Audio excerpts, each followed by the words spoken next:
I am here with former UFC fighter Jon Fitch, also former World Series of Fighting welterweight champion, as well as former Bellator fighter. How are you doing today?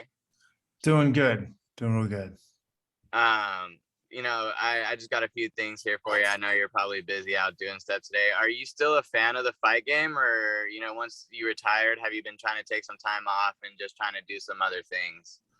I've been doing a lot of other things, but I still watch some fights. It's a lot of pro wrestling for me, though. It's too pro wrestling, so I'm not as into it as I used to be. There's not as much competition between the promotions, and I thought the fight game would have went a different direction, but it's become very it's very pro wrestling to me. But there's still quality fights that do happen here every year so often, so I do watch. Yeah, I was just gonna ask, do you have any current UFC fighters that you do like to watch? I watch the big fights that they have, but man, like AJ McKee in Bellator is one of the guys I try to make sure I always watch fight these days. Now that Khabib is retired, I'll watch the big fights, but I'm not trying to follow any one single person or fanboy over anybody in particular. Is there one particular fight in your career that you remember as being your favorite fight now that you can, kind of look back on your career? Oh, I have two that really stick out, and that's the GSP fight and then the Erick Silva fight were really, really memorable, big events for different reasons, but they were pretty great. And then the fight with Jake Shields was a pretty big fight, I think, too, for me when I defended my title against him at Madison Square Garden. I thought that was pretty cool. But yeah, I have a lot of good memories from the old fight days. And I was just gonna ask, you fought these guys like Georges St Pierre, like Jake Shields. Is there any part in your career when you look back and you think like I arguably fought the GOAT of the UFC, and like is that just something cool you can kind of tell people now that you're retired, or is it kind of like you wish you could get that fight back because obviously it didn't go your way? No, I would have loved to have gotten a second chance. I would have loved to have, them keeping their word. After the second time I beat Thiago Alves, I beat him the second time. I was supposed to get another title shot, but I don't know. They took it away the last second. One of those things that they do, and ended up having to fight BJ, and then I got a shoulder injury after that fight. I had a shoulder injury, and I was out like 9 months. And I had a little rough patch there for a minute. But I don't spend a lot of time thinking about the past. I focus on my daily routines and what I'm working on now and things I'm trying to get done and accomplish now. I was just gonna ask, what is your everyday looking like now that you're done with the fight game? Is there anything that you've picked up as a hobby that you really like to do? Well, I do a podcast every Sunday night. Jon Fitch Knows Nothing, and I do another MMA. I do an MMA show, mixed martial mindset with Jason, with my partner, and I'm doing small groups. Jason Burns, I'm sorry. I do small groups. Private lessons, seminars. Been doing a lot of teaching. I have my own system, Fitch Smash. It's basically my martial art. I'm gearing a lot of that towards combat. Not necessarily sport fighting, but self-defense and operators, police stuff. And for you, is there any part of you that wants to get back to fighting, or do you feel like you're completely done and you're ready to move on? I mean, it's a restrained market where the fighters aren't able to realize their actual worth, and I feel that's exploitation, and I don't feel like I need to exploit myself and make other people money off of my back and off of my health. I continually work with the Mixed Martial Arts Fighters Association, trying to organize fighters. We are pushing and self lobbying, going to Congress in order to expand the Muhammad Ali Act, which is a federal law that kept scandalous promoters like Don King from ripping fighters off. We want to expand that into all combat sports. And, we have the class action lawsuit going against the UFC right now. We're 6 years into it. We've gotten pretty much a verbal confirmation from the judge that we're getting class certification. We've been waiting over a year, I think now, for the written outcome or statement from him, making it official. Once that happens, the UFC will appeal. Once the appeal is thrown out, then we'll be in trial. And is there any part of you that still has a little bad blood with the UFC? Obviously, they're continuously exploiting fighters and they're stealing money from them. Like they have it within their business model that they're only ever going to pay their fighters around 20% of revenue. They're siphoning probably 60% of the money away from the fighters that they should be being paid.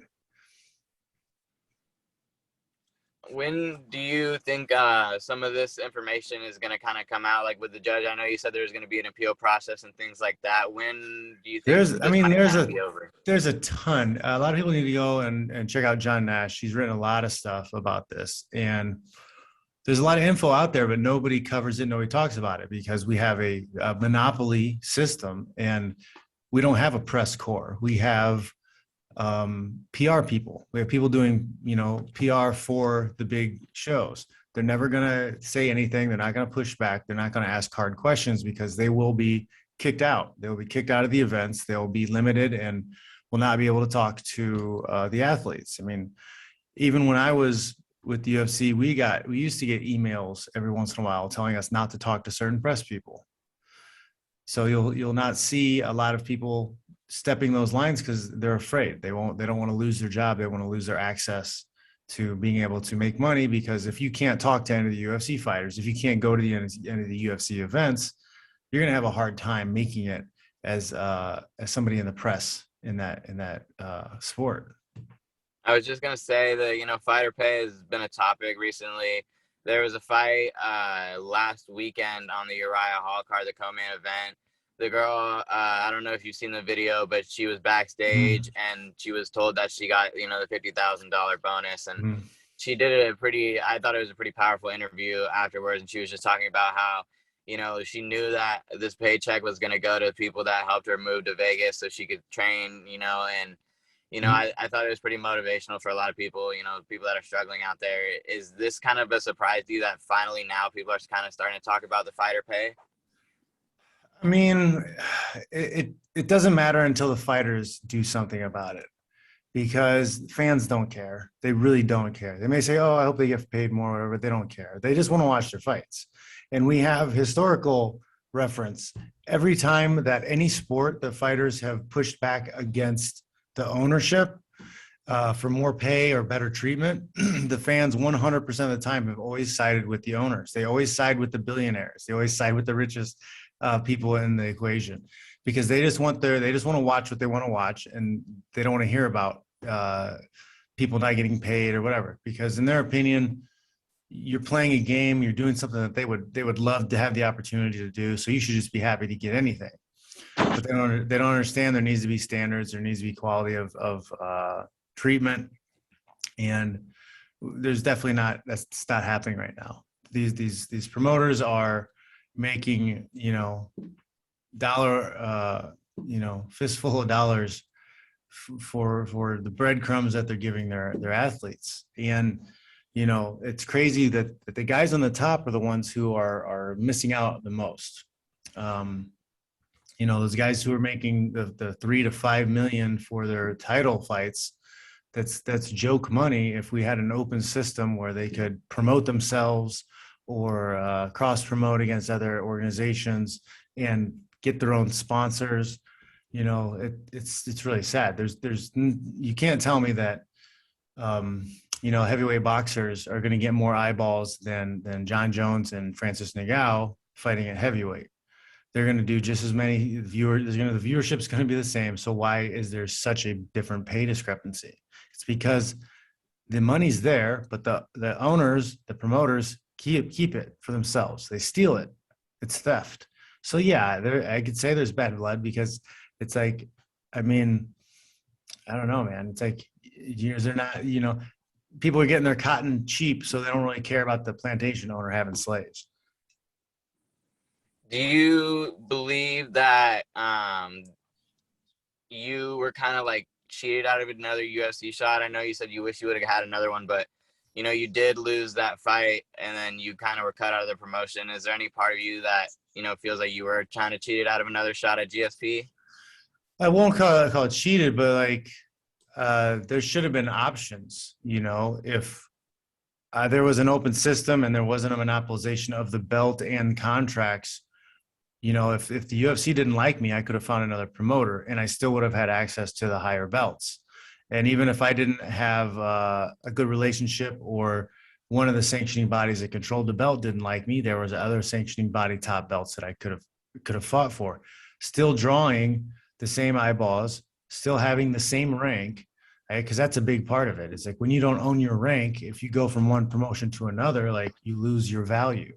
If you're ranked number 3 in a promotion and you get cut from that promotion because they don't like doing business with you, well, then you're still number 3. You should have ownership of that number 3 in the world, and you should still get to compete for the top title. And MMA is not really a sport. It's technically not a sport. By law, it's not a sport. It's a production. There's no other sport. Like, you're not allowed to control the title and exclusive contracts if you're the promoter. It doesn't happen. Like the NFL, right? The NFL is a sanctioning body. It doesn't pay the athletes. The promoter, which is the team owners, that's the promoter. So you have a group of promoters, a group of team owners with their players, and they all fight or they all compete for the sanctioning body title. But we don't have that. We have a situation where it'd be like, oh, well, the Dallas Cowboys, they have their own belt. They have their own title and their own NFL trophy. And then all they do is play their own games in their own stadium. All right, man. Well, I do just want to kind of wrap this up, man. I do appreciate your time. I just want to let you kind of, plug your podcast information if you want to do that, social media, things like that. Where can we find you and listen to you? Yeah, jonfitch.net. Check that out. I got a newsletter, sign up for it. And hit me up on Twitter. I do private lessons, seminars, small groups. DMs are open. All right, man. Well, thank you so much. We do appreciate your time. And thank you again for joining the Daily Dose MMA show. All right, man. Take it easy.